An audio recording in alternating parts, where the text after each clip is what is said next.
One evening, a little before it was dark, sing tan-ta-ra-ra-ra tan-ti-dee, I called for me gelding and rid to Hyde Park on tan-ta-ra-ra-ra tan-ti-dee.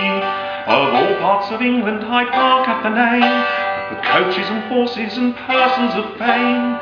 Why, it looked at first sight like a field full of flame, which made me ride up tan-ti-dee.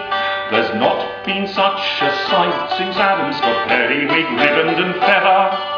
Hyde Park may be termed the market for madams, or lady fair, choose your whither. Their gowns were a yard too long for their legs, they showed like the rainbow cut into rags. A garden of flowers or a navy of flags, when they did all mingle together. Well, amongst all these ladies I singled out one, to prattle of love and of folly. I found her not coy, but as jovial as Joan, or Betty, or Margaret, or Molly.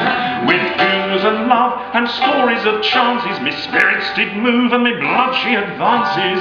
With 20 conundrums and 55 fancies, I'd have been at her tan-ti-dee. We talked away time until it grew dark, and the place did begin to grow pretty. For gallants began to draw out at the park, to their horses did gallop tan-ti-dee. But finding my courage a little to come, I sent my bay gelding away with a groom, and I proffered my service to wait on her home. In a coach we both went tan-ti-dee. I offered and proffered, but found her straight-laced. She cried, I shall never believe ye.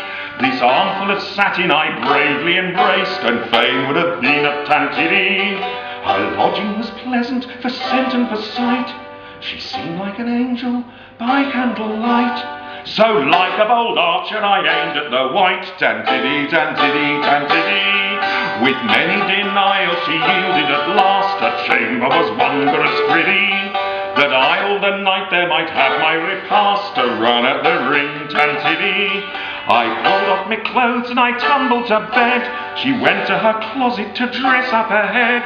So I peeped through the keyhole to see what she did, which put me beside me tan-ti-dee.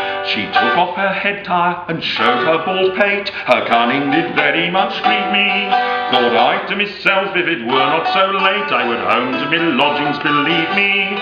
Her hair being gone, she seemed like a hag. Her bald pate did look like an ostrich's egg. This lady thought I as right as me leg. She's been too much at tan-ti-dee. Well, the more I did peep, the more I did spy, which unto amazement did drive me.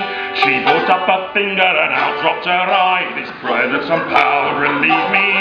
But now my resolves was never to trouble her, or venture me carcass with such a blind hobbler. She looked with one eye just like Hewson the cobbler, when he used to go at tan-ti-dee. I peeped and was still more perplexed therewith. Thought I, it's midnight, I'll leave thee. She fetched a yawn and out dropped her teeth. This queen had intents to deceive me. She drew out her handkerchief, as I supposed, to wipe her high forehead, and off dropped her nose, which made me put quickly and put on me hose. The devil is in me tan-ti-dee. She's washed all the paint from her visage, and then she looked, if you will just believe me, like a Lancashire witch of 4 and 10, and as the devil did drive me, I pulled on me clothes, cried witches and whores. I tumbled downstairs, broke open the doors, and down to the country again to me balls. Next morning I read tan-ti-dee. You Lord country gallants that live pleasant lives, let not curiosity drive thee to leave the fresh air and your own tenants' wives, for satin will sadly deceive ye. For my part I will no more be such a meacock, than to deal with the plumes of a Hyde Park peacock. But I'll find out a russet coat wench and a haycock, and there I shall ride tan-ti-dee.